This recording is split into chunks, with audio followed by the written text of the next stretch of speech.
7.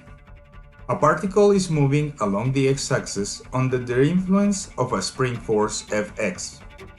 The potential energy of the particle as a function of position x is given by the equation u of x is equal to beta times x to the fourth power, where beta is equal to 1/2 joule over meter to the fourth power.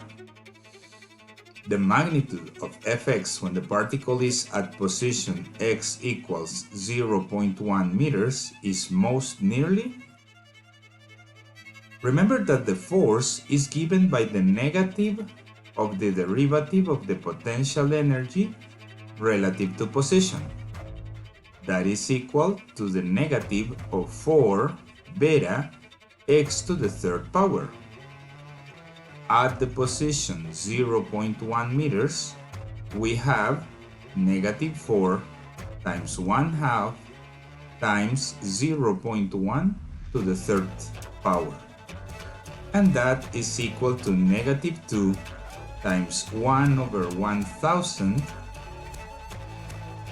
or negative 2 times 10 to the negative third power newtons.